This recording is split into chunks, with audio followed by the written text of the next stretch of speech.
Hey everybody, T.O. from Art Geek Teaching. I'm taking a peek at this dog and we're going to give it a base coat today coming up. Okay, so what we're going to do with this guy is, first of all, I have small pieces of art from first grade through 12th grade. And we're going to scan those and put them over the body.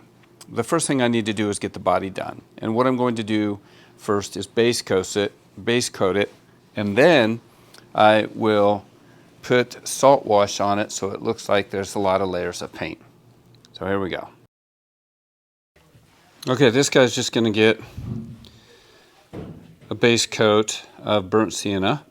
This is just inexpensive Blick acrylic, and I'll probably just give it 2 coats on this. I'm not going to show this whole thing. I'm just going to show you what I'm doing in between these coats and how I mix the coats. This is just going to be plain Jane, and we'll put it on there.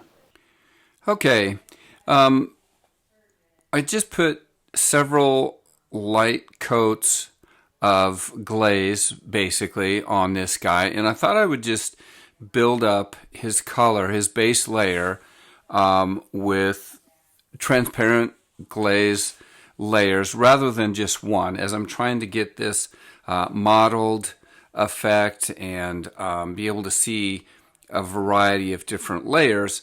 Then what I did was went ahead and used transparents on this, or mixed them as transparents if they were not, and built up several different layers until we got, 3 or 4 layers on it.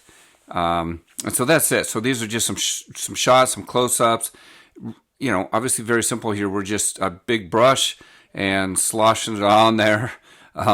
This is kind of what he's looking like after the first 2 coats. And then I put a coat of brown on him, on the whole thing.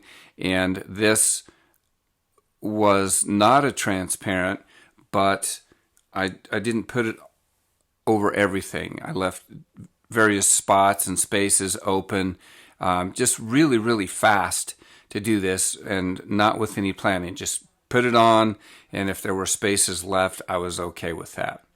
Okay, here's our first 2 coats of Saltwash. And what I did was I used silver. You can see that. That's actually silver metallic. It's not gray. It looks gray because of the salt, and the plaster of Paris obviously dulls it down. But it's silver. It'll probably show up gray even when, he's scraped. But put silver on there. Then I put some light brown on there.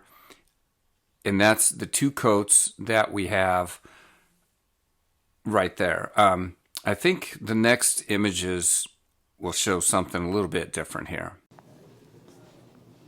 Okay, here's after this guy dried overnight. You can kind of see and tell that it's dried. You can see some of the salt is crystallized there in nature. Everything looks kind of flat. And so that is completely dry. And if we were done, he would be ready to sand. We're not done. We only have 2 coats, and not even fully.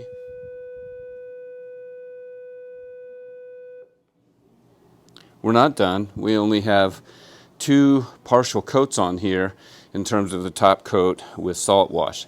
The base coat is done. You saw there I put 3 or 4 different glaze coats on, and so that's ready. But now we're just putting more coats of salt with different colored paint.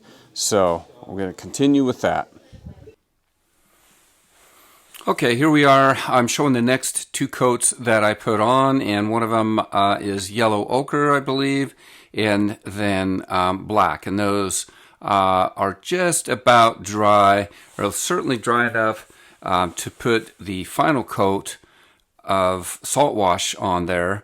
And you can see that it's pretty blotchy, and that's kind of the idea. I mean, he's looking a little rough right now, but it'll all, it'll all work out. Well, hopefully it'll all work out in the end.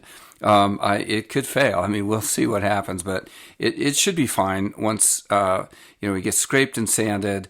Then it should all work out to get what we're looking for. So after those coats dried, then I went back and put this final coat on, and I'm going to let it dry overnight.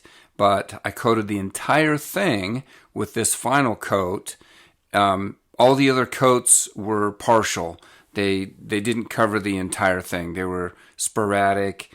Again, no rhyme or reason, just wherever I could. And so this one, being the final one, I wanted to give it a coat everywhere. And so that's really it in terms of the salt wash. I'm going to let it dry overnight, and then we'll come back in the morning and kind of look at the next part of the process. But before I do that, I want to show you real briefly some of the imagery that I have to work with from the students. And what we're going to do is I'm going to first scan. I'm going to choose 2 from each class and scan them. And then from there, I will make decals on there, of them rather. And the decals I'm using because it's very, very thin. It's like film, and I'll be able to go around compound curves very easily. So anyway, there's just a peek at some of the art that we have to work with on top of this guy. So thank you for joining us for this update. Have a great night.